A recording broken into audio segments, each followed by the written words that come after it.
Hello मेरे प्यारे students, क्या हाल चाल। हमें उम्मीद है आप सब स्वस्थ होंगे, मस्त होंगे और आप की तैयारी एकदम शानदार तरीके से चल रही होगी। तो स्वागत है एक बार फिर से यूपीटी प्लस सी एनम फीमेल हेल्थ वर्कर के नर्सिंग क्लास में। मिडवाइफरी पढ़ रहे हैं, लेक्चर नंबर 34।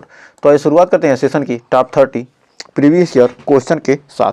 तो एकदम शानदार तरीके से आज का सेशन हम करने वाले हैं और वीडियो में एंड तक बने रहेगा और पूरे सेशन का आनंद लीजिएगा। तो आइए शुरुआत करते हैं सेशन की। तो 30 MCQ क्वेश्चन हम करने वाले हैं और आप 30 क्वेश्चन के आंसर देने की कोशिश कीजिएगा। 30 में आपके कितने सही होते हैं कमेंट में जरूर बताइएगा।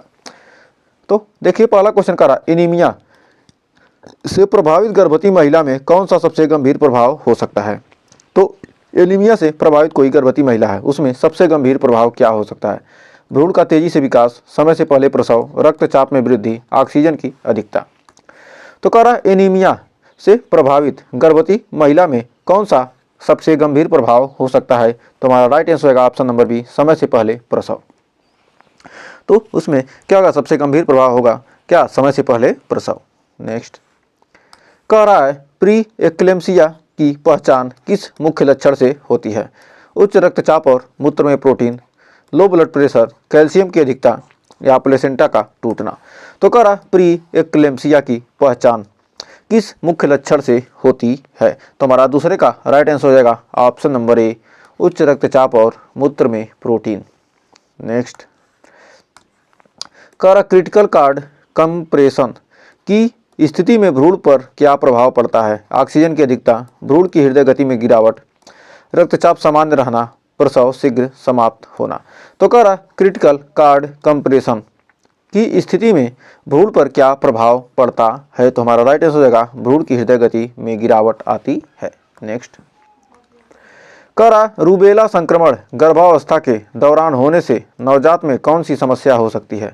हृदय दोष, उच्च रक्तचाप, अधिक वजन, अधिक नींद। तो कह रहा रूबेला संक्रमण गर्भावस्था के दौरान होने से नवजात में कौन सी समस्या हो सकती है। तो हमारा चौथे का राइट आंसर हो जाएगा ऑप्शन नंबर ए, हृदय दोष। तो राइट आंसर होगा हृदय दोष। नेक्स्ट कर क्लैंपिंग ऑफ द कार्ड किस समय किया जाना चाहिए। जन्म से पहले, नवजात के रोने से पहले, 10 मिनट के भीतर, नवजात की पहली सांस के बाद। तो कह रहा क्लैंपिंग ऑफ द कार्ड किस समय किया जाना चाहिए, जन्म से पहले या नवजात के रोने से पहले या 10 मिनट के भीतर। तो नवजात की पहली सांस के बाद, यानी ऑप्शन नंबर डी हो जाएगा हमारा सही।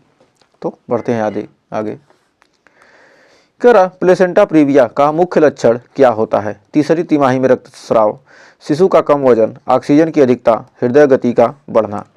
तो कह रहा प्लेसेंटा प्रीविया का मुख्य लक्षण क्या होता है। तो हमारा छठे का राइट आंसर हो जाएगा ऑप्शन नंबर ए, तीसरी तिमाही में रक्तस्राव। तो बढ़ते हैं आगे। तो अगला क्वेश्चन कर रहा नवजात शिशु में हाइपोथर्मिया का प्रमुख कारण क्या होता है। माँ का उच्च रक्तचाप, अधिक दूध पीना, शरीर की गर्मी का अत्यधिक ह्रास या भ्रूण का अधिक वजन। तो कह रहा नवजात शिशु में हाइपोथर्मिया का मुख्य कारण क्या होता है। तो सातवें का राइट आंसर होगा ऑप्शन नंबर सी, शरीर की गर्मी का अत्यधिक ह्रास। नेक्स्ट कह रहा कंगारू मदर केयर का मुख्य उद्देश्य क्या होता है। नवजात को गर्मी और स्नेह प्रदान करना, माँ का वजन बढ़ाना, प्रसव के समय दर्द कम करना या भ्रूण की गति बढ़ाना। तो कह रहा कंगारू मदर केयर में, तो कंगारू मदर केयर में नवजात को गर्मी और स्नेह प्रदान किया जाता है। तो आप लोग वीडियो को तो शेयर करते नहीं, थोड़ा वीडियो को कम से कम शेयर कीजिए, जिससे हमारा मोटिवेशन बढ़े और आपके लिए क्या करें, बेहतरीन से बेहतरीन कंटेंट प्रोवाइड करते हैं। रेगुलर वीडियो आपको मिलता रहेगा। यदि आप क्या करेंगे, ज़्यादा से ज़्यादा वीडियो को शेयर करेंगे, तो थोड़ा जल्दी से शेयर कर दीजिए।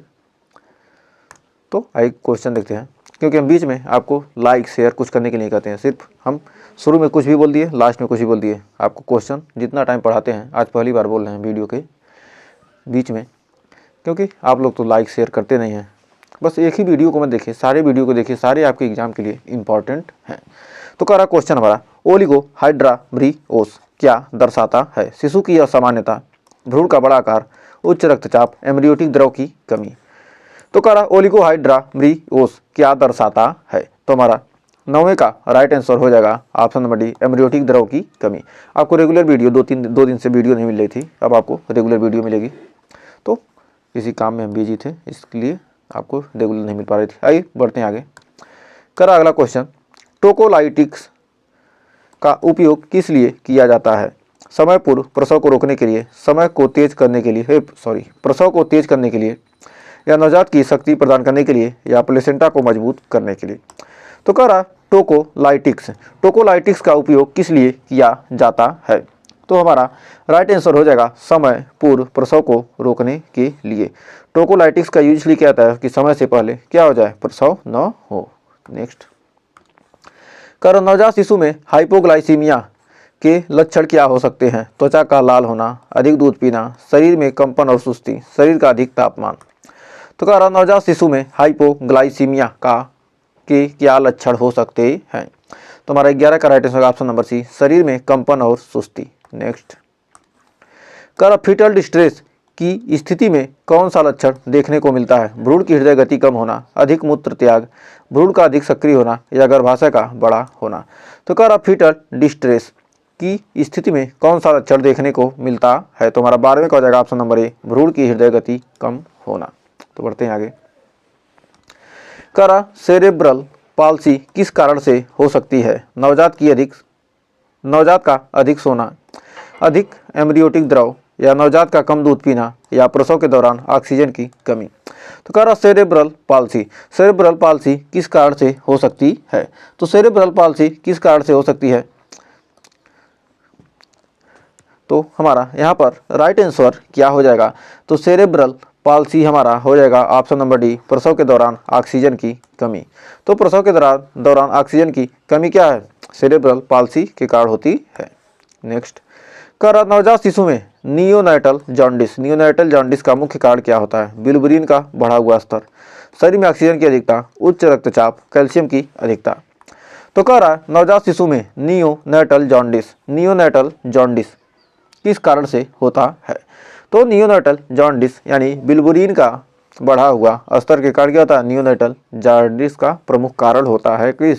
बिलिरुबिन क्या होगा ना, बढ़ जाना। नेक्स्ट, करा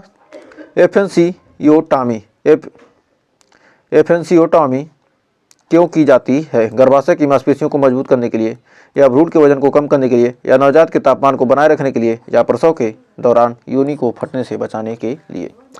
कह रहा एफेंसियोटॉमी क्यों की जाती है? तो हमारा हो जाएगा ऑप्शन नंबर डी, प्रसव के दौरान योनि को फटने से बचाने के लिए। तो बढ़ते हैं आगे।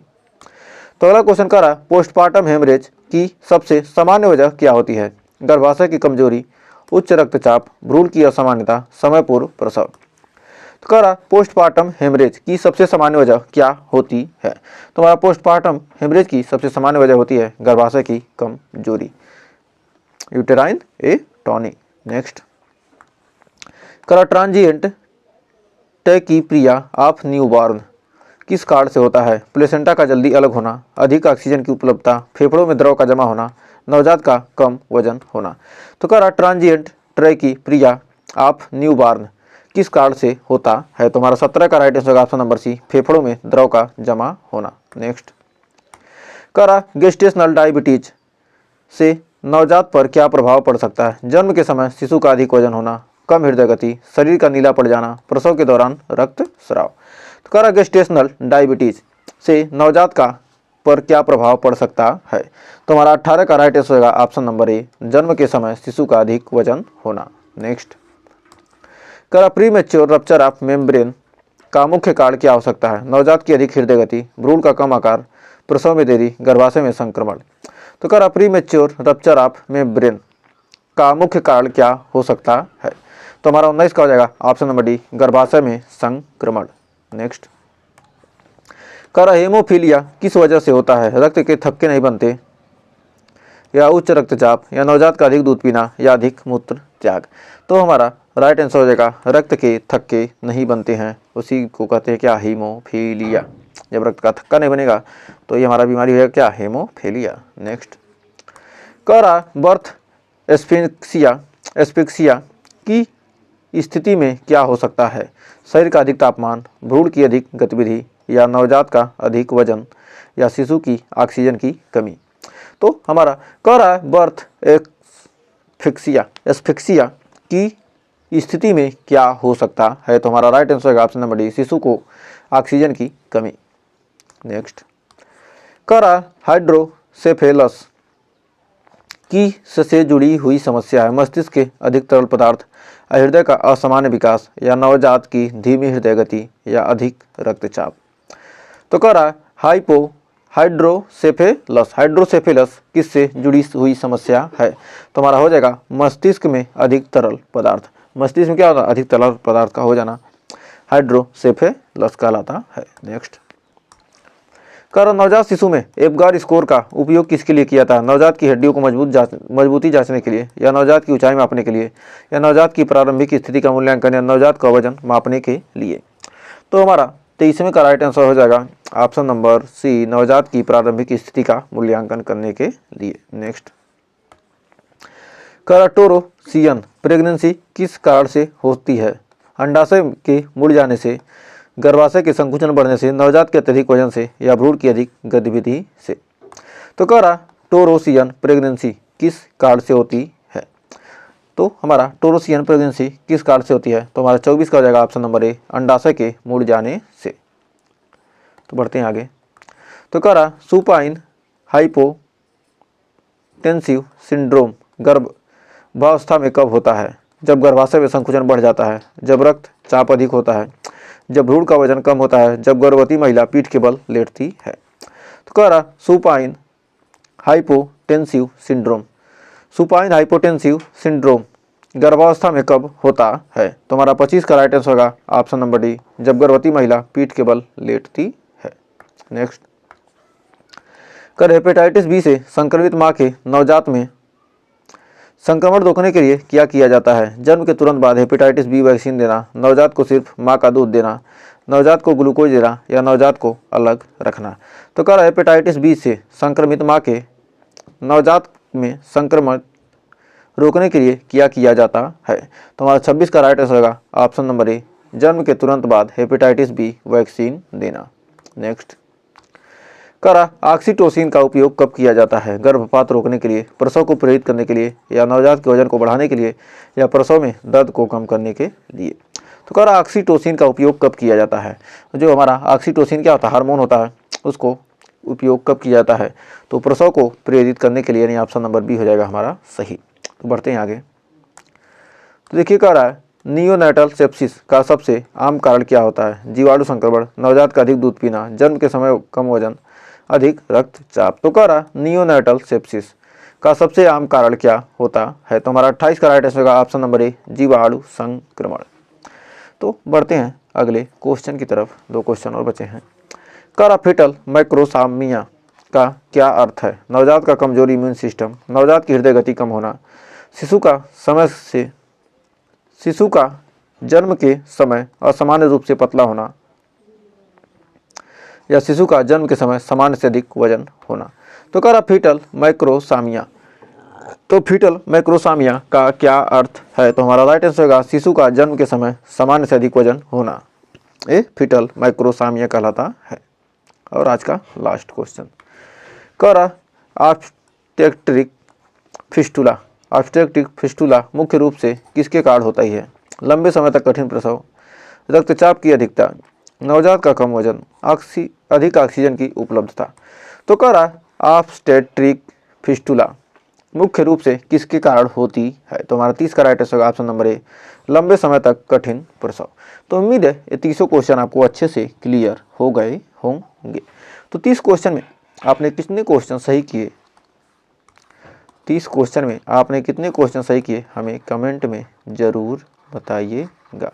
और सेशन अच्छा लगा तो सेशन को लाइक, शेयर, और चैनल को अभी तक सब्सक्राइब नहीं किया तो वो भी काम कर लीजिए, क्योंकि आपका लाइक, शेयर, सब्सक्राइब ही हमारे लिए मोटिवेशन का क्या है? एक मात्र जरिया है कि आपको बेहतरीन से बेहतरीन कंटेंट हम प्रोवाइड कर सकें। यदि आप क्या करेंगे? लाइक करेंगे, शेयर करेंगे ज़्यादा से ज़्यादा दोस्तों में, और चैनल को सब्सक्राइब कर लेंगे, तो हम आपके लिए बेहतरीन से बेहतरीन कंटेंट देने की कोशिश करेंगे, जिससे आपको एग्ज़ाम में बेहतरीन से बेहतरीन मदद मिल सके। हमारा उद्देश्य है फ्री में आपको बहुत ज़्यादा से ज़्यादा कंटेंट देना, लेकिन आपका बस एक छोटा सा काम है, एक छोटा सा लाइक, एक शेयर और एक सब्सक्राइब। यदि आप लोग कम से कम 2 लोग शेयर कीजिए, 2 लोग करिए, कुछ और लोगों को शेयर करें, जिससे क्या होगा, ज़्यादा लोग देखेंगे तो हमें मोटिवेशन मिलेगा कि सभी लोग क्या हैं, पढ़ना चाहते हैं। तो हम आपके लिए बेहतरीन कंटेंट प्रोवाइड करेंगे। तो मिलेंगे नेक्स्ट वीडियो में, तब तक के लिए टेक केयर।